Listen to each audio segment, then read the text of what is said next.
Welcome to the bold analysis.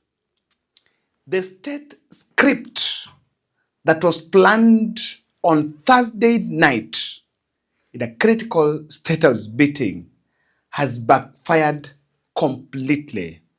And this is, I want to explain to you in this podcast, how Bishop David Kodia of Anglican Archdiocese of Bondo really completely destroyed the William Ruto script. Kindly subscribe to this channel. Yesterday night, Dr. Mary Ilendi, yes, Dr. Mary Ilendi, with her permission, reminded me, she called me sometime yesterday and told me, Kevin, can you look at the president's message on that condolence?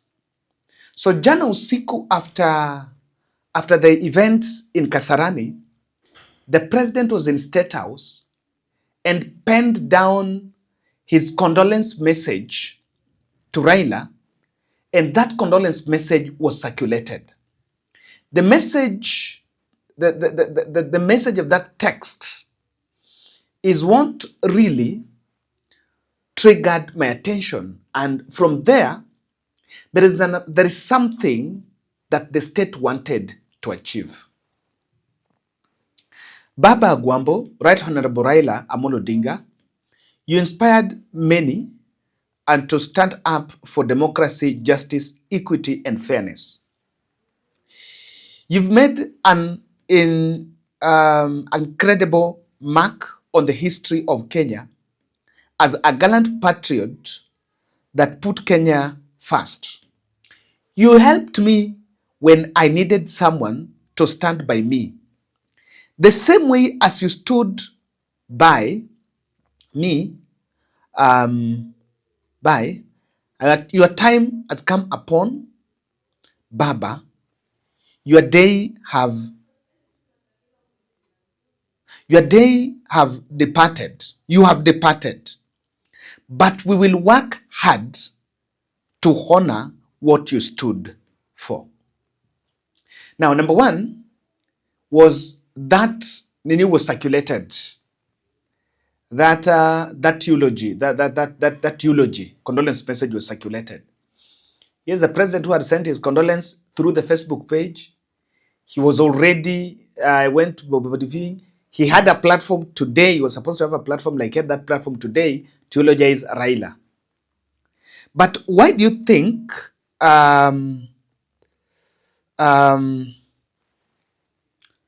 why do you think that message was released?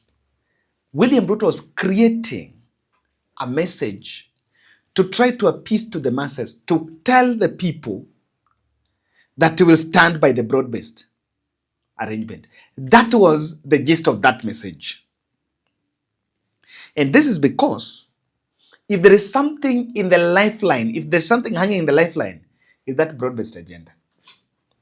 And probably an option 2, option B or plan B. Someone should really think of plan B. So before the burial, yesterday night, things he wanted to achieve is, number one, at least through the day, broad-based ipate prominence. Broad-based, or maybe also he be praised on what he has done for Raila when Raila is dead. Let me tell you, when you listen to Raila family speech, those accolades of state funeral, they have not been mentioned anywhere. No one from Raila's family has actually mentioned that broad-based thing. You know, let me tell you, the platform, the stage that was to be used to sell the broad-based agenda was the Nyayo stage. And it was not used. And let me tell you how it failed completely. When I saw Reverend David Kodia, and I listened to that speech, I was not amazed. Because this, I know David Kodia. And with your permission, let me just say, to man of God, in August, I was flying after, I think we had done a project after the burial of Steve. So I'm flying back to Nairobi. Reverend Kobe was seated next to me. And we had a catch-up. So for the 45 minutes flight from Kisumu to Nairobi here, I could feel the spirit of inject. And indeed, you know, people thought that maybe someone from where. No. From his introduction, you'll understand that he knows Raila family well. It is hardly a month ago when I had breakfast with Baba. We were with Mama Ida, and we talked about things touching on the church. And one thing I said, I saw a man who was ready to meet God anytime. I saw in him a man who had made peace with God in everything that he said and everything that he did. I saw in him a man who was ready to walk the journey with the Lord at whatever level. And he said that he met Raila last month. You know, I was shocked. He didn't have an issue that maybe analysis, that we were disagreeing with Raila's position on this. And do you know that Raila had so many friends around him who did not agree with broad-based, but they did not become enemies. And one of them is Reverend David Kodia. Reading from his speech. And from his speech on telling the political leadership, it really set the mood for injecting, and the broad-based agenda collapsed immediately. And when we are proclaiming the word, we should not be fearful. Word proclaimed must have the power to transform, must have the power to make us renewed in our strength for the liberation of our country from those who are looting everything from us, from country level to everywhere.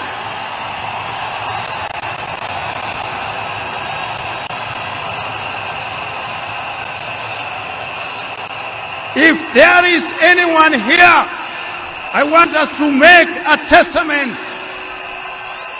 I want us to make a testament with the people of Kenya. If there is anyone here, at whatever level, be you a governor, be you an MCA, be you whoever it is who has looted this country, you know you stand a chance of being condemned.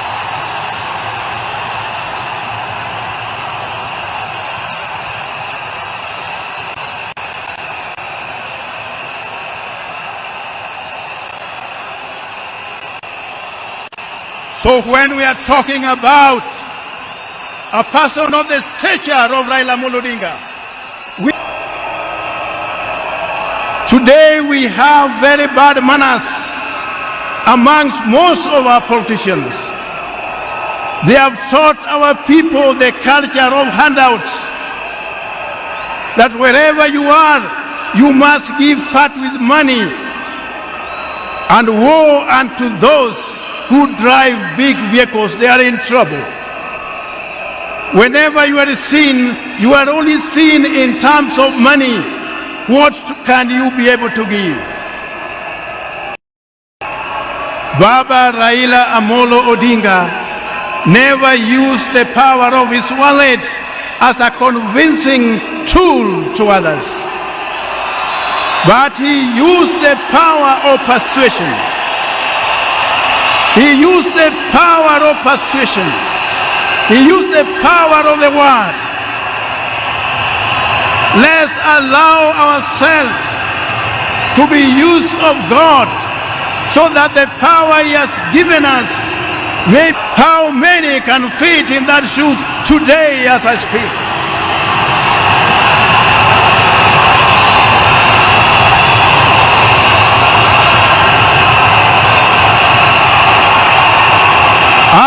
addressing you, when I'm in the Spirit of God, to proclaim that God wants us to do things right all the time, everywhere, so that Kenya could be free and all of us could be free to live in a united nation of our republic. Yes. It collapsed immediately. Because from here, remember, he was the first speaker. He was the first speaker there. And from the way he started, he created the mood. And one thing I can say, I have seen some Kenya Kwanza bloggers in social media castigating that man. I think you need to sit back and look at the videos of the crowd. You know, that crowd there was not just Luo. That crowd there attracted everyone. And in this Nairobi city, everyone is represented there. The crowd was tagging along.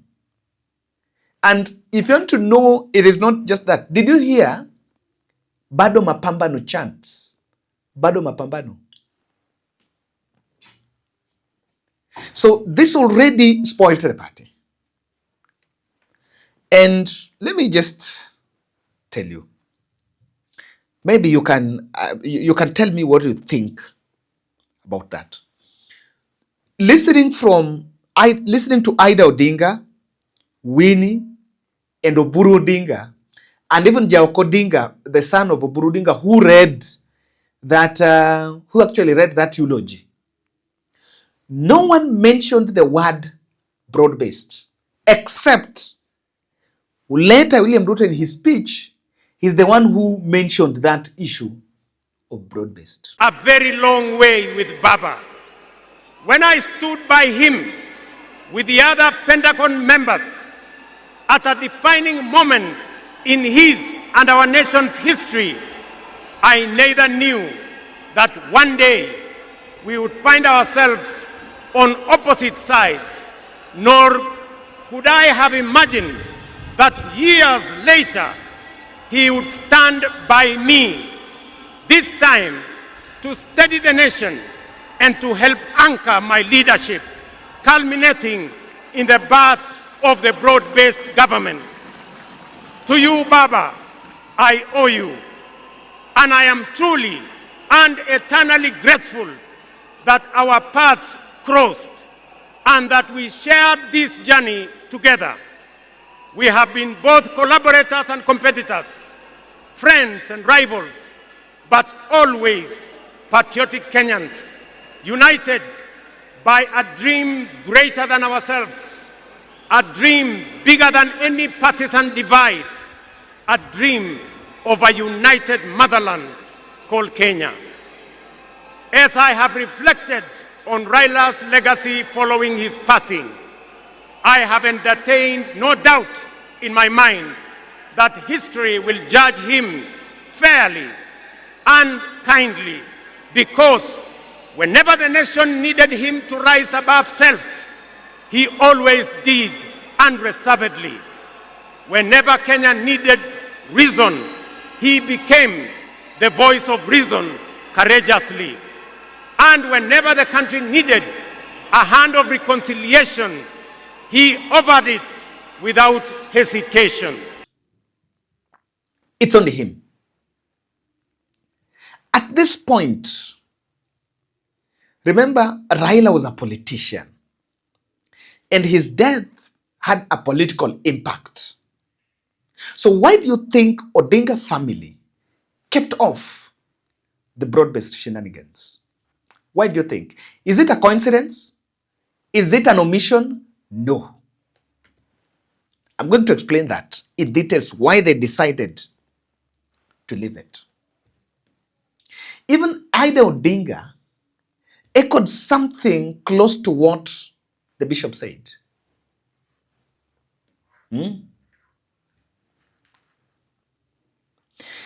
The speech by Winnie, very emotive one indeed. Very emotive. Yeah. The speech by Winnie. If you listen to Winnie's speech, I'll play a snippet of that speech here. It was restricted to Raila. Raila legacy. I want to believe she was the last person, the way she said, she's the last person amongst the family members. She was amongst the close family members who were close to Odinga by the time was dying. Did you hear Winnie talking about broad-based? Did you Winnie talking about the direction, the political direction, or anything on the current political standing of his father? Or was his relationship with anyone? Or talking about how the state, blah, blah. Did you hear? No. And that's what I'm telling you. It was by design that they leave it out. Now, let me show you Oburu Odinga was named as the party leader, acting party leader of the ODM party. I asked a friend, what was the rush? Si tungezika tu baba, tujipe time, alafu get the right model to pick the party leader for the party. Or we get to NDC, plan an NDC as soon as possible, like the one which was being planned, and get a party leader. But what was the rush to install Oburu? And I want to be categorical here. The rush to install Oburu as the deputy party leader was to make sure that is the one who is going to represent the party. And this has come out from Kithure Kindiki. But I want to, when Kithure Kindiki was acknowledging leaders, he said that Oburu have spoken as a family on behalf of the burial committee and on behalf of the ODM party. But even Oburu was so cagey to talk about broad-based. Not even him. He talked about being installed as the deputy, as the party leader, but didn't go beyond that. The thinking is, Oburu has been one of the cheerleaders of broad-based. So because he's been a cheerleader, so he's the one who has spoken on behalf of party, he will probably do some 1 or 2 messages, a signal or a hint on broad-based. He didn't. Could the mood allow him? Maybe no. You try broad-based, probably you're heckled. So bad. So bad. So he didn't. Now, I want someone to explain to me in details, if you have a reason. Nimefuata the burial, nimefuata the state funeral, the bishop, Kindiki, Ruto, Uhuru, and then the Raila's family. I think the second family after Mama Ida was ODM party. Was ODM party. So even if you didn't want, but at least acknowledging the ODM party leadership, probably there will be one representative to speak on behalf of ODM party. Probably there will be one representative. Even Wanga, or even Orengo, Anyang' Nyong'o, Edwin Sifuna. That party also had a secretary general. But you know, if there was a statement to be read on behalf of ODM party, that would have been done by Edwin Sifuna. And I've not seen Sifuna in Nyayo. I don't know why. Maybe someone can confirm if you saw him there. Why do you think the state made sure that there was no official person to communicate on behalf of ODM party? And I believe that ODM party was close. Hata ukiona ile where Raila is lying, amelai hapo na ile nini na ile nkafia ya ODM. That was also something, that was also an entity that made Raila Odinga. And a statement from one of the officials was not too much to ask for. But they knew if you give Sifuna, it will be another inject. If you give Wanga, the crowd will force her to inject. So that is why after that bishop, everything changed. And by then, I strongly believe It is for that reason that that session was rushed. Even though someone they wanted people to view the body. Raila family kept off broad-based politics. Why? Were they supposed to do it? First, no. But were they supposed to drop a hint? It was the interest of the state, and that is why the president dropped that condolence message yesterday of saying, I will do what you stood for. I will do what you stood for was a message to tell Raila supporters that you guys, even if Raila is gone, please stick by me. I will still do what we agreed. But this is why Odinga family might have made that U-turn. Number one, they are keen that that engagement might ruin ODM party because ODM party is at a very delicate place. It might be at a very delicate place. It is a very unpopular opinion amongst broad-based choir masters. But ODM cannot endorse William Ruto and survive in 2027.